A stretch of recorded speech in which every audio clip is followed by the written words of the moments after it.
Welcome to Middle Ground with JLE L.L.C, where we treat you like family. That is the theme song, Detroit Love, off my first album, The Experience.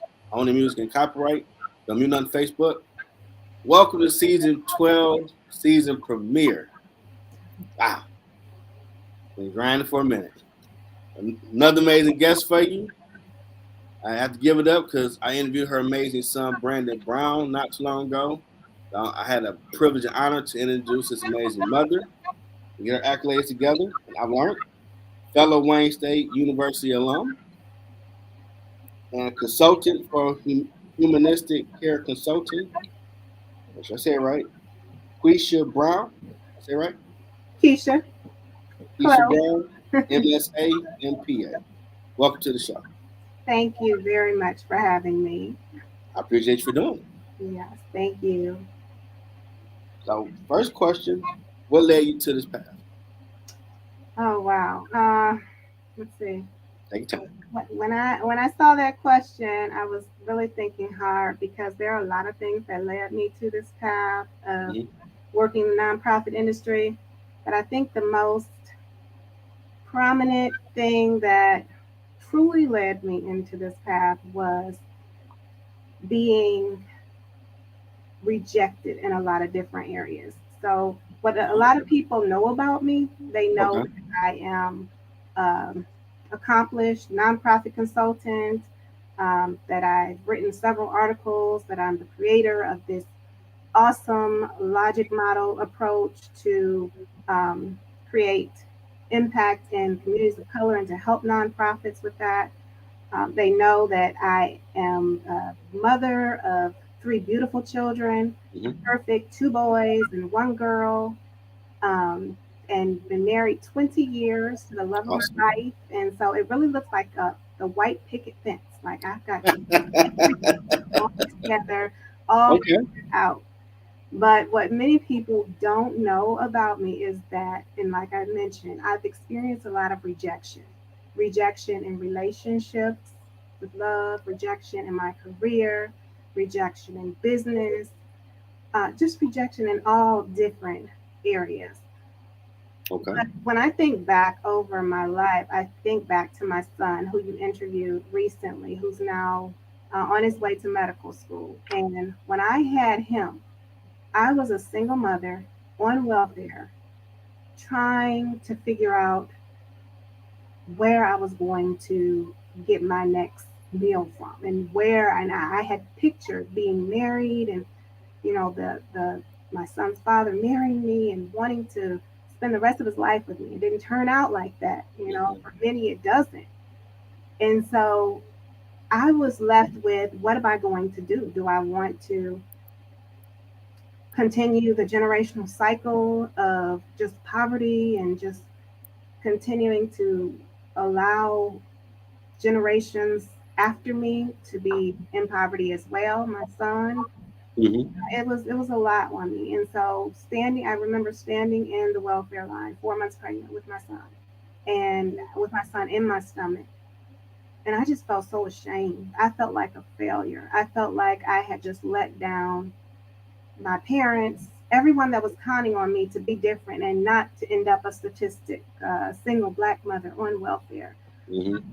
And it just seems like that's what was happening all over again, because I was raised by a mother and a father, but they had separated, and we were left not not fully, basically in poverty, and we really had a hard time and Mm-hmm. struggle. And so I didn't want that for my son. And so I had to make a decision. And I can remember sitting on the edge of my bed, again, pregnant, and trying to figure out, where am I going to move? Where am I going to live? I've gotten myself into this. I was too proud to call my parents for help. I was too proud to call anybody, and Uh-huh. because I had messed up. I didn't want anybody to feel sorry for me or pity or anything. I wanted to keep this persona of being this smart young woman that Mm-hmm. had it together. And so I looked through the yellow pages back then. It was like yellow pages. You didn't I even remember that book. what you needed. And so I was looking for a nonprofit to to help me, to just loan me some money or to help me find a place or just do something for me to help me Mm-hmm. get out of the situation I was in. And I could not find anyone. And I made a promise to myself. I can remember right then. I made a promise and I said, if I ever get out of this situation, I'm going to do everything I can to make sure that people living in poverty have a way, a surefire, helpful way that is really helping them to come out of poverty. And so I did just that. I went back to school. I got my first my associates, then my bachelor's, Mm-hmm. and then my master's. And it was hard. There were a lot of struggles along the way, Oh but yeah. I did it. And that is why I remain so very passionate now that I am a national nonprofit consultant, and why I'm so passionate about the approach to evaluation that I've created. I'm really, really very passionate about that because it changes the status quo way that nonprofit work is evaluated. It's always been evaluated based on what academia has created and based on what white society has created for making it Mm-hmm. seem like this is the way you ought to evaluate programs that are helping marginalized people. And it's not just a one size fits all type of evaluation process. When you are evaluating programs that are trying to help people come out of poverty, you have to do it in a way that's customized to fit the needs and what's happening in that community and the actual Mm-hmm. work that the nonprofit's doing. And so the approach I developed is specifically designed to do that. And so that's what has really led me on this path is just that passion of being there before, being in poverty, being a single mother on welfare, not knowing or not having the help that I needed at the time. But I had the help that I needed from God, and that's what led me through. But not Mm-hmm. everyone has that strong inner pull and push to help them. Sometimes they do need an outside help or an outside hand to help them That's powerful. along. But you did it. Yeah, Put yes, that work in, kept grinding, yeah, and look at you now. yes, I did it. I did it. And my son, he gets really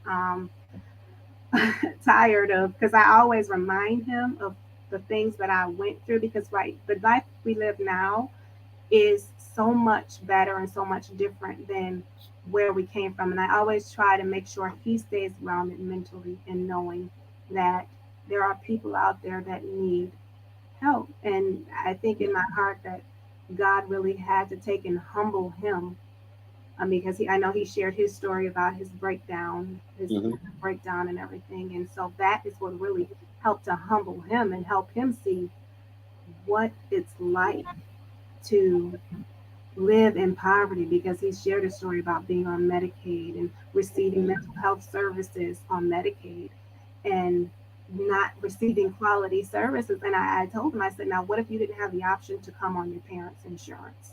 Because we allowed him back on our insurance.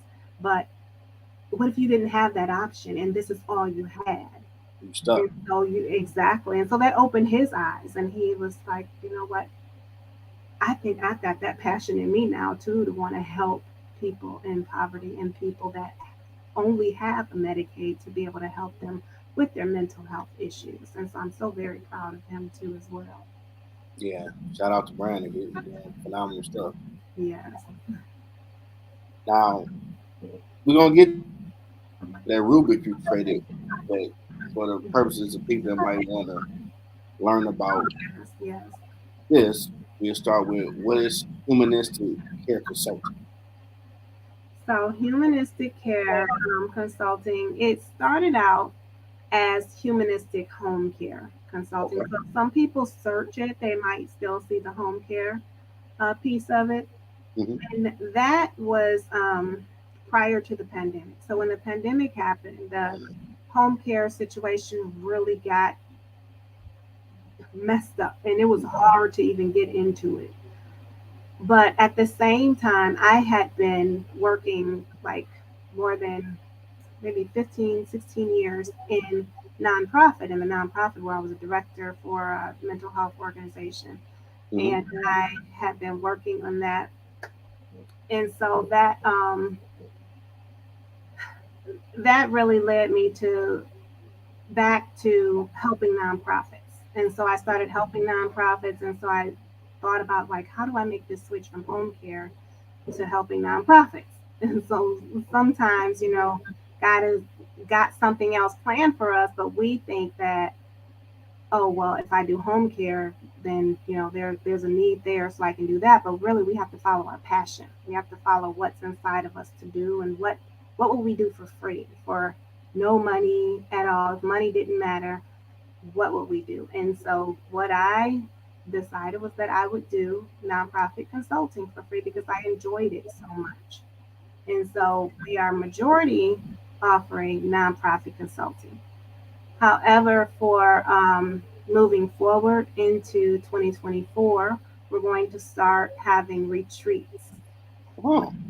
These are like retreats where you can totally unplug away from society and just away from technology and away from everything in life, and really get yourself more grounded and back to yourself, and be able to come within and listen to yourself. And the retreat is also raw food, so it's strictly raw food during the entire retreat. And that's because we do meditation, and we are going to do yoga and different things like Okay. that to really help people with their mental health. Because a lot of times when people go in for mental health services, they go in and they're receiving um, just suggestions on getting on medication. They're receiving suggestions on just things that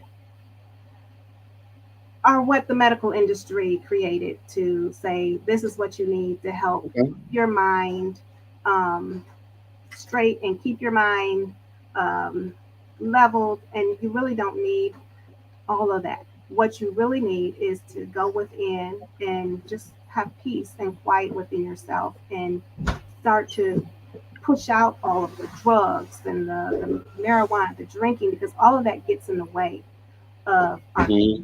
and our ability to really hear the voice of God and hear the voices that are in our head.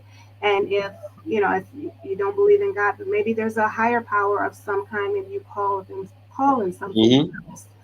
But whatever you call him, you can't hear that voice in your head talking to you, and you can't hear the truth, because God, I call him God, always shares the truth with us if we're quiet and still enough to hear what is being said. And if we are inundated with all types of medication and drugs or alcohol, we're not able to really hear anything. And so we want to do retreats that will help people do that. And I know that um, there's a barrier with being able to afford to go on a retreat for people living in Mm-hmm. poverty. So that's one piece that I also want to include, is giving that as a gift to people living in poverty, but they will be probably recommended by professionals or what have you that they're working with, so that we know that these are people that are really very serious and going to take this retreat and everything that they're going to gain seriously once they come to the retreats. So we want to do that. We want to help people with healthier eating. Okay. And right now, my husband and I are on a raw food diet for the entire month of December. And we are not really calling it a diet, but we are doing it just to cleanse ourselves. And the power Mm-hmm. of two people doing something together and being on one accord, I think, is really very strong. And so at first it was just him. He has said he's been like hanging around. I'm going to go raw food for the whole month of December because I want to make sure that next year I'm clear and cleansed spiritually and everything. And he just kept me Mm-hmm. around. And I was thinking like, oh wow, that sounds good. It's just a month. I think I can do that. And so Okay. I I I wasn't going to say it out loud to him because I know when I say it out loud, bam, I'm held to it. That's it. Hey, Okay. you said you're going to do this, and you're not going to do it now. Blah blah blah. So I said I got to be sure when I say it. So I said it. I said I think I'm going to do it with you, and I said it very low, and I didn't think he heard me. But he said, "Oh, definitely." Oh my goodness! Now I'm locked in. So You got to finish it now. yeah, and I figured it would be helpful, especially if I want to do a retreat with that is raw food for the whole weekend. It would Okay. be like 2 days, or I could do a week retreats too as well. But I know that eating is going to be really hard for a lot of people, like the first day. But at by the end of the retreat, they will totally see the benefit of it, and that's what I'm really looking forward to. Not just on their physical health, but their mental health too as Oh, well. Because I find when you actually do something like it's easy for me to tell you that eating healthy is good and it'll make you feel better, but when you actually mhm. do it and change your eating and you feel it yourself and you're like, wait a minute, that pain that was in my back is gone all of a sudden. And I know when it first started happening to me, I used to think that that was a coincidence, like, oh, it's just a coincidence, it has nothing to do with my eating, it just stopped hurting. But then I start back eating the way I used to, and the pain comes back. And so then I change my eating, pain goes away. I'm like, well, maybe there is something to it. So it takes people a while, but at least they have that opportunity to be Mhm. in a situation where they're forced basically. There's nothing else around. They're forced to eat nothing but raw foods like vegetables and fruits and things like that from nature. And then that is when they can see that, oh, there is something to this. And then when they go back home and start doing the same thing, eating the way they used to, then they're like, oh, Yeah, they notice the difference. That's it. yeah, yeah. But that's where they have to start from. They have to start from somewhere because then they'll find themselves keep playing with it, like eating healthy, not eating healthy, not eating healthy. And they'll do that a few times until they get to where they're like, there is something to this eating healthy period. It's not a coincidence. There's no way that a coincidence can happen this many times. Nah, nah. There's no science or math that dictate. There's no correlation. There's a correlation. Oh yeah, yeah, there definitely is. But a lot of people will not.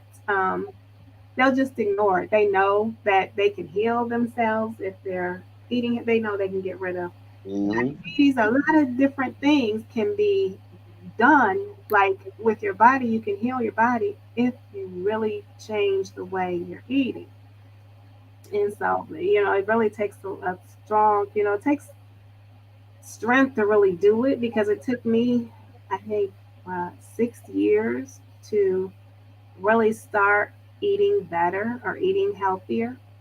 And I do owe a lot. I don't want him to hear me, but I owe a lot of that to my husband because when I would sneak and have like my cookies, I thought they were hidden.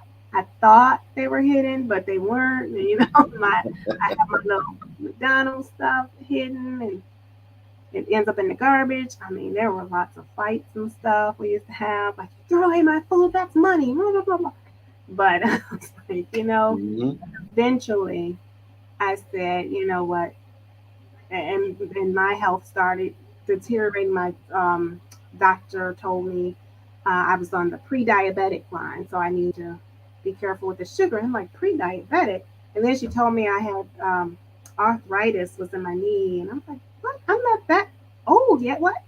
And so she said, yeah, it comes with age. And so I was like, no, no, this couldn't be. My husband's at home like doing push-ups and all this running 10 miles a day.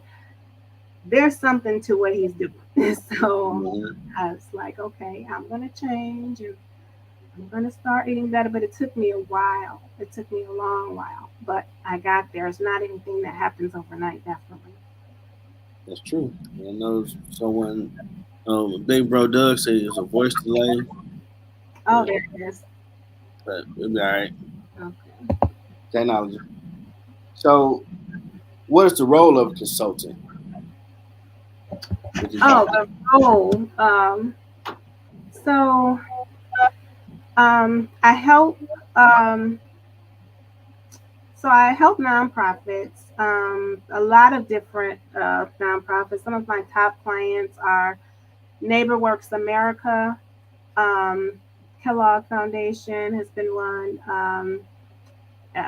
Autism Alliance of Michigan. There are several different organizations that I've worked with, and I work with them individually to get an Mhm. understanding of what are the core areas that they are looking to make impact in.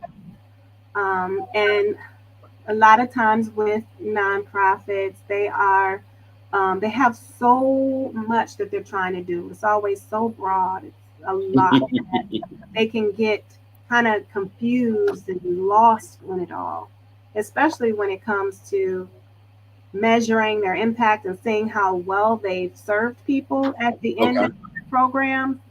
It's hard to tell how well you've done when you've just been kind of all over the place and not really structured in what you're providing and what you're trying to accomplish or do with the people you're serving. Gotta have a clear vision. Where you trying to go? Exactly, exactly. It's hard to do that. You got to know what you want people to get out of it. What is your vision? What do you want to see change in the community based on the work that you're doing? And so I help nonprofits to laser focus in on that. And I do that through the progressive outcome scale logic model. And that's, I say POSLM for short. And if you want to find out more about that, you can just go to poslm.com, Well, that POSLM.com. was the next question of what that is. Yeah. But that's the approach and the framework I use to help nonprofits to structure their work into 4 or 5 or however many categories. But I make sure that the categories are very specific to the Okay. areas that they work in.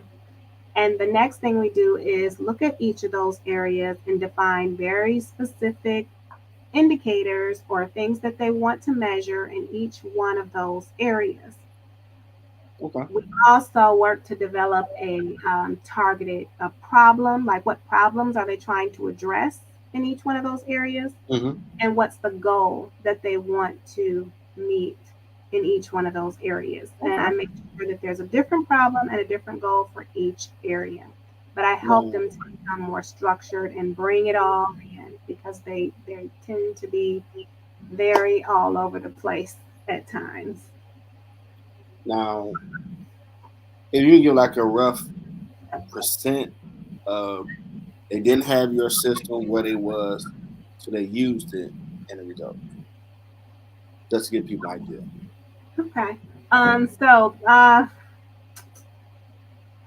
I don't want to name any Yeah, organizations. no, no, just got Okay. But there was this one organization mm-hmm. where um, when I came in, this was a bit of a challenging situation Okay. because when I started with them, the CEO had empowered her staff to work with me, make decisions Mm-hmm. on how the logic model would be framed and all of that. And so I worked with her staff. But then Mm-hmm. after we got to the end, I thought things were wrapping up and everything. The CEO comes in, looks at it, and now she's really pleased, very pleased, but now she's thinking of all these other ideas to put into it and to change this and change that and add this and add that. And so it was very time consuming for me because when I work with nonprofits, I have a budget and I have very timely things that need to be accomplished, and I don't Okay. want to spend a lot of time or extra time on things that have not been included in the budget. And who does? If you don't, if you create a budget for somebody, this is what you are telling them you can do and how much it Mm-hmm. will. But she came in wanting to change all of these things, but I had to kind of bring her right back to the logic model because a lot of times organizations will get so used to the way they've always done things that they Yeah. want to try to change it back and make it look like what they've always done. And obviously, what they've always done has not been working. Yeah, And that ain't not working. I asked her, very nicely if we could kind of leave it like this just for now and talk with the funder, Hmm. who was the funder that had funded them for the particular work that they were doing, Okay. just to see, if this was something that they were looking for and because I didn't want to change everything and then go back and have to rechange it back again. So Hmm. we showed it to the funder. They were very Okay. excited, happy. And so then we moved to the next step of rearranging their database. So a lot of nonprofits have databases that they use. Efforts to Outcomes, I think, is one of them. Uh, Hmm. Salesforce is another. And so this logic model approach is very versatile. And so it can be used to help create a database. And so frame the database and give them the information of what type of data they need to collect in order to measure their outcomes. So a lot of nonprofits struggle with what type of data do we collect in order to measure the best outcomes. And so this really helped them to create a data collection plan Okay. as well. And so they were able to generate reports to help show their progress on the work that they were doing. And the progress reports really help because it gives a nonprofit an opportunity to pause in the middle of a program while they're servicing people and take Hmm. a look at what they've been doing and see where they might need to change it up or where they might need to add additional resources or support. And maybe the people that they're trying to help, maybe they're not improving at all, and maybe their lives aren't really changing in any good ways. So then that gives them an opportunity to look at it a lot closer and look at those reports and see the areas where they are needing to do better.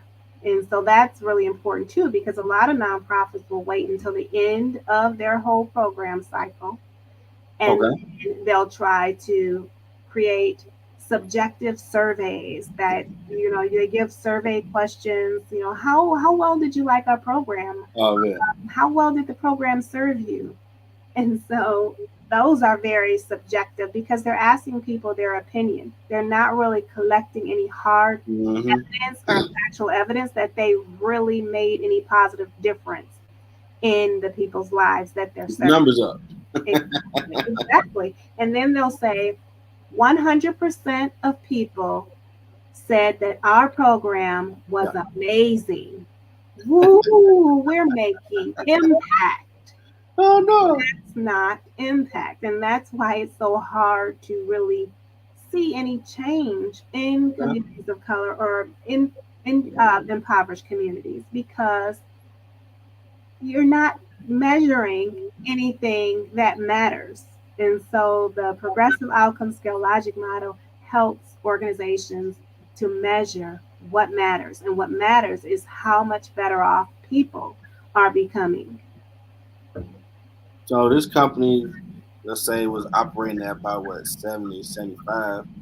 But your system jumped them up to 85, 90, something like that. Exactly, exactly. They, Awesome. really this, um, and I have to tell you, the logic model that I developed was not a success overnight. Of course It not. took a lot of years to really get it up where organizations respected it enough to use it. For so Hmm. long, I was going up against, I felt like I was going up against academia.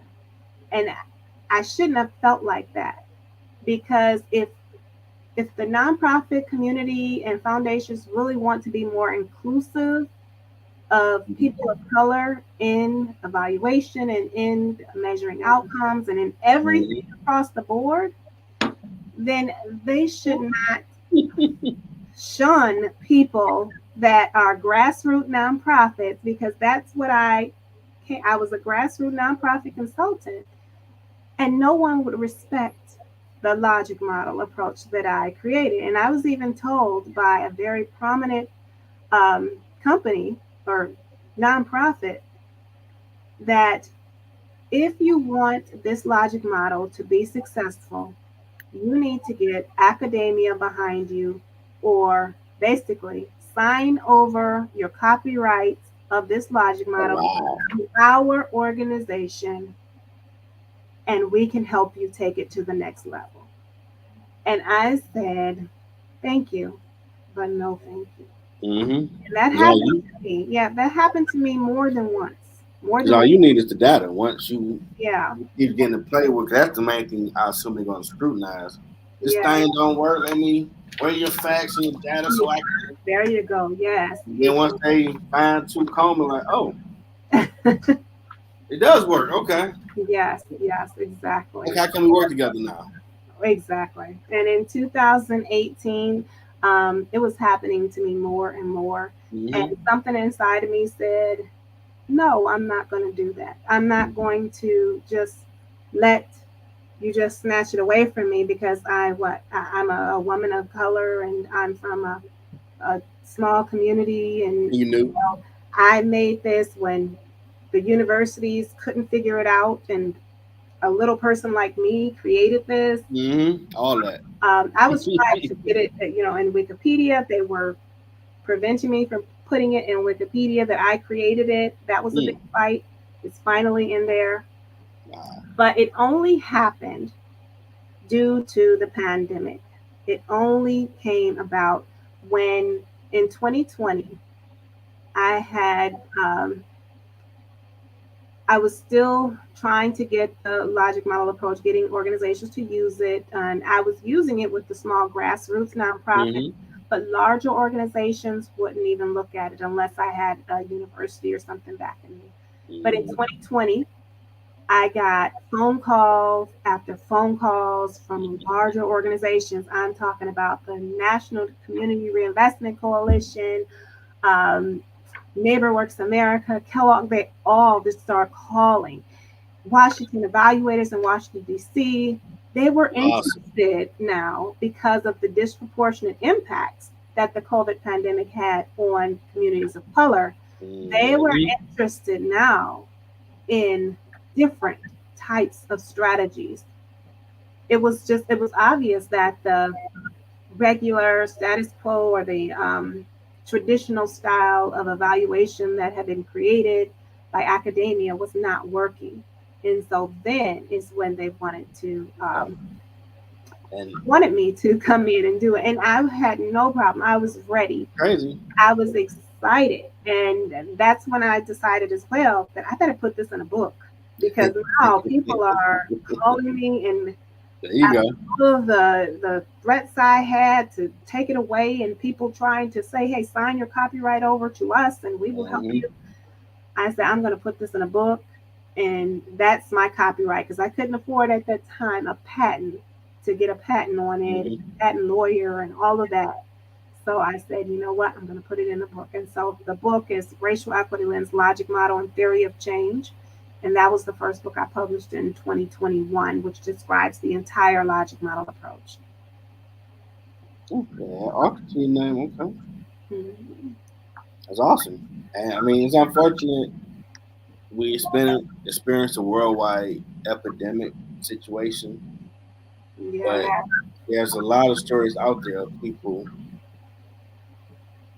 found something positive, unfortunately, out of this event to go yeah, for. yeah. It was very unfortunate. And at the time too, I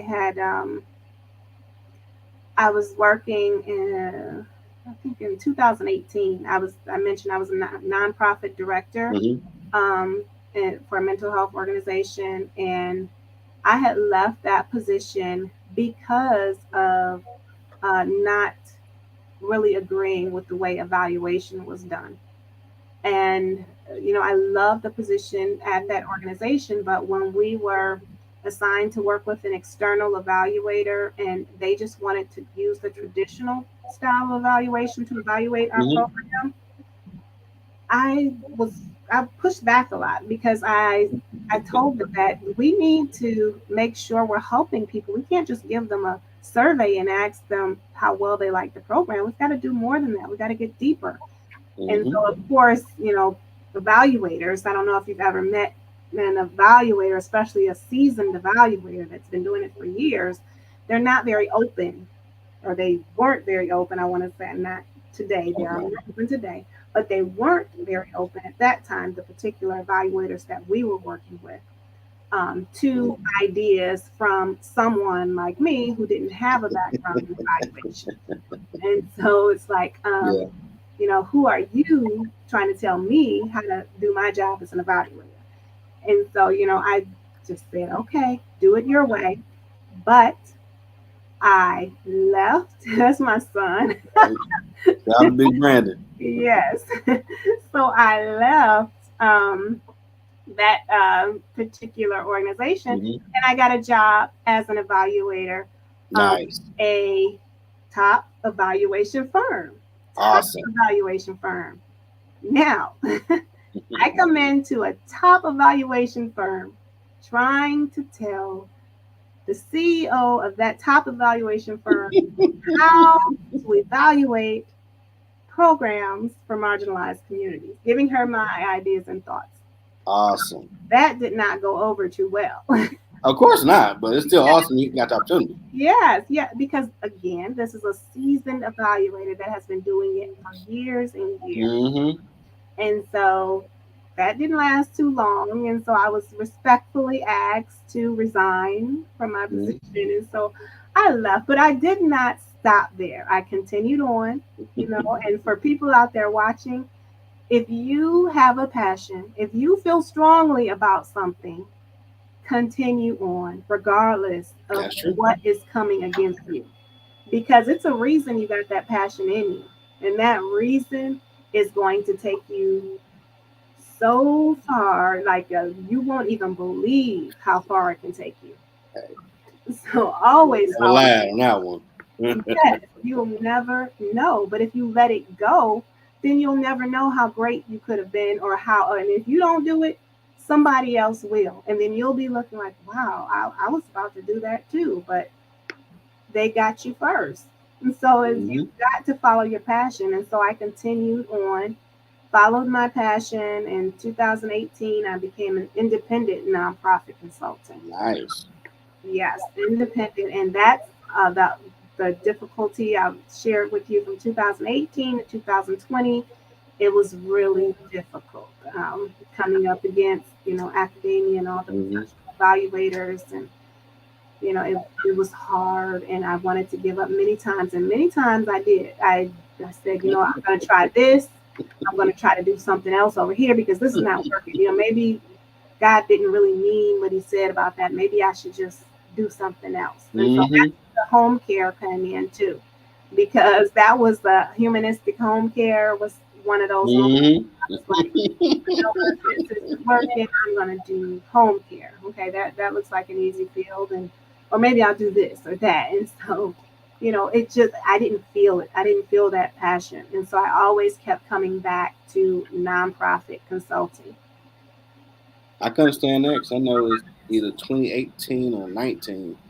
I had came up with middle ground with JLE. But I'm like, man, I'll get around to doing it one day. When no application about to start. Yes, And then COVID happened, like, well, you stuck for 3 months. You got an iPhone. You watch political and sports shows. You know how to talk. Let's do something. And exactly. let's start it. There you go. There you go. And if you feel it strongly and passionately inside yourself, why Mm-hmm. not do it? And They just kept say learning to where it's what are we doing right now, exactly. Yes, which yes. is And they crazy. say I've heard it several times that the wealthiest place in the world is, where it is? I've heard if I can't remember the answer at the moment. The graveyard. Yeah. Yep. Because so many people take their dreams, their goals, what they wanted to do to the graveyard with them instead of living it out while they're alive. And that's actually the top regret of people in their dying state is Mhm. not fully living out their truest self and becoming their truest self, but just always trying to please and do something because you think that's what other people want, or to please others and to get a pat on the back. When really, all you really need to get is that self gratification to know that I did my very best. There was nothing I didn't do that I wanted to do. And it's crazy because I didn't realize until last season. A friend of mine, when he was back in the Word, God was speaking to him one Saturday night in my apartment. And God was just like, I'm gonna be Matlock, and why you ain't on your purpose? Woo, woo, woo. My dad was a pastor. I tell people with God that I'm good, bro. I can do all that. Yeah. You give in, you can probably do all this other stuff you might think about. Like, I'm just trying to do music, man. I don't care about nothing else, no books, Yeah. and it was like a light bulb, like that guy sucking me in through this show. Do it, and it's got all them titles up there. Like, wow. It took him a long time because I was '02. I rebooted. I started in 20, rebooted in 21. So about 18, 19 years, he finally got what he wanted. Well, that's good. And see, you never gave up. That is a great example. Oh, God know I'm hard headed. You gotta know that. Yeah, yeah, that's good. That's good. And I learned too that whenever you are thinking about doing something, because a lot of people have trouble making decisions in their Hmm. life, and so whenever you think about doing something, you think about why, the why. Why wouldn't you do it? And if the reason you wouldn't do it has anything to do with fear, then you should do it because you want to do it. If it's something in your heart, if the reason is fear, you can't let fear stop you. And that's what I have learned. I was fearful. I had worked all of my life, as in employment, in a job, Hmm. and leaving workforce in 2018 Okay. was a big step for me because I didn't, I felt secure with that check coming in every 2 weeks. I knew I can count on it. And now, I make a lot more than I've ever did in working in an employed job. But that would have never happened if I would have just stayed in that employment and allowing someone else to dictate when I can go pick up my sick child, or if I can pick up my sick Yes. child early from school. I only did LinkedIn for a business class assignment, and Mm, now I got over 1,000 followers, connections, and look people at reach out want to be guests my show. I'm like, wow. I guess God did have the right idea when He was on my head years ago to do follow, yes, stop fighting. A lot of amazing people I've been meeting doing this for 12 seasons so far. yes, All right. exactly. We're at the point to promote and market whatever you got coming up. What's yours? Oh, let's see. Hmm. Uh, I don't really have any activities coming up at this year, Okay. but definitely next year for Mother's Day, there will be Oh, Mother's Day retreat for moms, nice. and I'm working on scholarships for moms that cannot afford it. It's just a Okay. weekend Awesome. retreat. And like I mentioned earlier, it will be a raw food retreat. So please come prepared to have nothing but raw food available to eat for the entire weekend. And if Mhm. you think you can handle that, it'll be very good for you. We're going to unplug. We're going to have a good time just going within and just relaxing and unplugging from the world. So that, and if anyone wants more information about the progressive outcome scale logic model, they can go to poslum.com. That's POSLM.com. And there is where they can also schedule a time to talk with me if they want to talk with me more about their organization and figure out how it can work for them. They can do that. I also have a few videos on YouTube. My YouTube handle is at Humcare. That's at HUMCARE. and they can look at the videos on there to learn more about what the progressive outcome scale logic model is, and get a better idea of how it works before scheduling a time to talk with me. Okay. Any new books on the horizon? Um, I am working on a upgraded version of the racial equity lens logic model and theory of change, because there, since I developed it, a lot of different things have came Hmm. up, and I've been learning a lot more about how to be more helpful to nonprofits with that Okay. model, and so I want to add all that information. Awesome. Anything else? Um, let's see. No, I think that's it. Okay. But I want to thank you for inviting me. This has been a really awesome opportunity. But see, my son keep peeking in here, Brandon Brown. Yeah, you still got three more questions. You're almost done. All right, but I didn't tell him about my show today, so he Oh, kind of okay. heard it and went and looked and everything. So Okay. I know he over there very proud. It's awesome. yes. So, what has been your biggest challenge on your journey?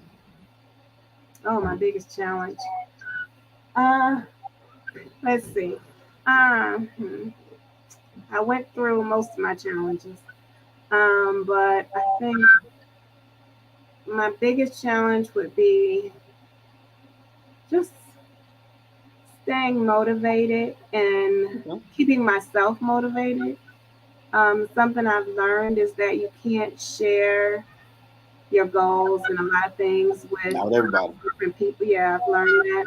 Even the people that are closest to you. Sometimes you just can't, because without intentionally um, being or saying anything negative, just the Hmm. expression on someone's face, you can become extra sensitive to, well, they Hmm. did their nose up like that. That means they think I can't do it, or they think it's impossible, so you don't want to share anything really with anybody. So I've learned to journal, and just talk to God a lot more. And through my journaling, though, I found that really helpful because I can go back to like last year and see what I wrote, and then I can see today how that's changed, how I no longer feel like that, and Okay. how how I'm growing and maturing. Awesome. So it's just been really challenging to stay motivated. I think through the time that I've been trying to get organizations to use and listen to me about the need to change the way we evaluate social programs. Okay. But I came through, and keeping myself motivated and being a mom and a wife, I have to Find keep them balance. motivated as well. Yeah, I got to keep my son motivated. I have two other children. Keep them motivated in school and what they're doing. Keep my husband motivated and me motivated as well. So, as a wife and a mom, we really have to keep our cups overflowing, full enough to where we have more than enough to give to others. Absolutely. Yeah, and we So, don't have people. That's a whole nother talk right there about the stresses of mothers and working, full time career woman mother too. But yeah, that's it. sound like you might be a guest on my social show, Ground Floor. If I had one of them type of topics, I want to speak on that. Oh yes, yes, definitely. But you're doing very phenomenal what you've done so far. And you're juggling it all. Yes, I'm trying. What has been in your words, what has been your impact in the community? Mm. Wow. Well, my impact on the community, I think, is making people feel more involved in policy and systems work.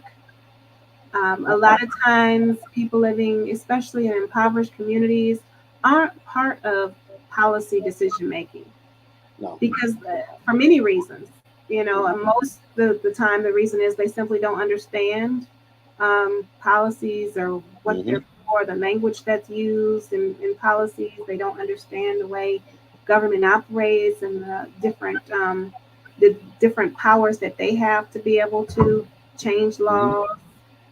They don't understand that. And so a part of my work is talking with the community and translating policies that are unfair in a way that they can understand, and so that they Mm-hmm. can see what policies are causing most harm, To how this they can process. be changed, exactly how they can be changed, and what they can do to help change it. And so that's a big part of the progressive outcome scale logic model strategy too as well. And that's why I'm creating an upgraded version of it, because that information around how to involve the community in Mm-hmm. policy and systems change is going to be in that upgraded version. But I think that's been most impactful to me, is is helping the community feel more involved in the evaluation design too as well. Like, for example, I shared how the universities came up with how evaluations are done for nonprofit programs. But in the progressive outcome scale logic model approach, people living in the community are the ones that create the evaluation design that will evaluate the program that's serving them. They will create that. And so when they create it, it helps them to feel more included and more willing to accept the help Mm-hmm. of nonprofits. It helps them to be more trusting that the nonprofit is really in it to help them and not just in it to look like they're being helpful in the community. Not. It helps them to Yeah. build that credibility and know that, hey, this organization actually is trying to help us, because look at what they're reporting on and measuring on. They're actually measuring and reporting on what we said we need. They're actually Nice. listening to us and listening to our needs. And so that's Helps. That definitely helps. All right. We reached that Yoda game. Make sure you're very comfortable, relaxed, reflective. What advice do you have for someone trying to find their purpose? hmm, let's see. Someone trying to find their purpose. Hmm. I would say maybe go to a quiet place, quiet space, and just look at what it is you spend most of your time doing. Now, if it's most of your time like on social media and things like that, then maybe it's being nosy is what you like to do. And maybe you're the next Wendy Williams or whatever. But there is always some type of passion or drive in each one of us, something that really makes us light up. And so you really have to be mindful of what makes you lively, what makes you feel good and light up, and that doesn't involve money or doesn't involve pleasing anyone else, but it's just something that you find joy in, that brings you relaxation and Mm-hmm. just brings you a calming spirit. And when you find that, you have to refine it and try to make it better.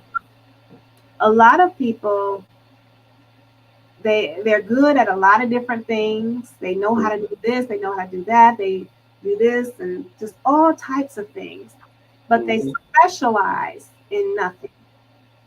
Mm. What's the key is to find a skill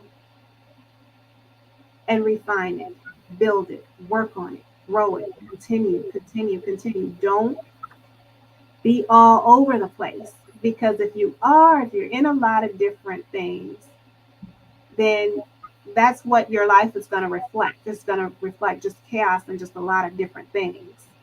But if you have a focus on a refined skill, you can become so great that no one can diminish you. No one can say that we don't need that. We don't need her. Or we don't need him. No one can say that because you are of great value. You're of great value because you have a skill and a talent that you've refined so well that no one else can do it like you do it. That's true. So that's important. That's great advice. This your first podcast? This is my first podcast. Yes, yes, it How you is. like the experience? I love it. It's very nice. I didn't know like how the questions would be and how the flow would go, and I was thinking about like writing down my answers beforehand, but I decided just let it flow. As you ask me, I'm just going to say what is inside me and on my heart because I want, and I prayed to myself before I came on the podcast because I wanted whatever I shared to be something that was just right for the right moment for the right person to hear. And Done. the only way you can do that is to do it in the moment. You can't pre-plan that. So I said, I'm not going to pre-plan. I'm not going to Now, write it. So let that moment come. did I live up to my tagline where we treat you like family, make you feel comfortable to share your story? Yes, you did, most definitely. Awesome. Mhm. Well, you're part of family now. Come back, you have something you want to share. Or if you want me to partner with you on something to help you with, let me know. It's all about teamwork. Definitely. This has been awesome. Thank you. I appreciate you for sharing that story. Thank you. And Yeah. 41 countries, all age demographic, people are going to get help. They're going to start finding their purpose. Yeah. I hope I help someone. I'm hoping and believing that as well. And it's been an awesome start to season 12.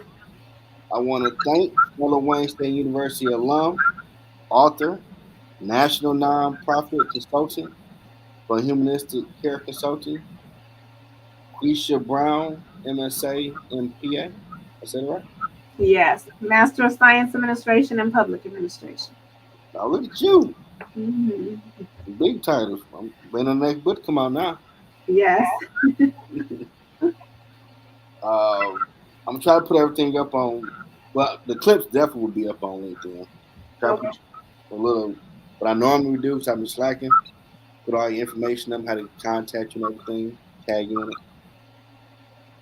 That sounds good.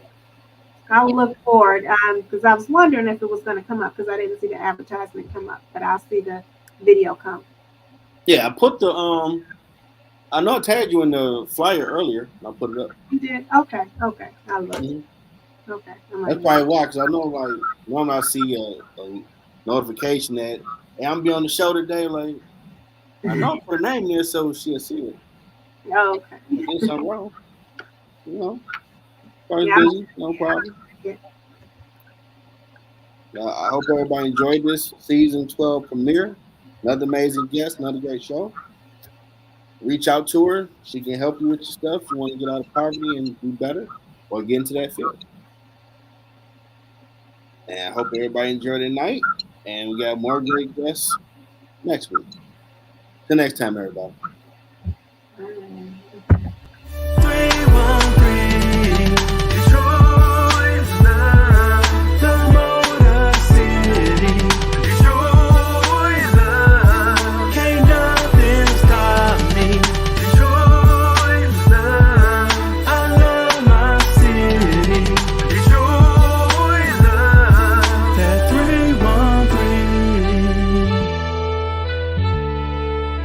Detroit raised me. Detroit.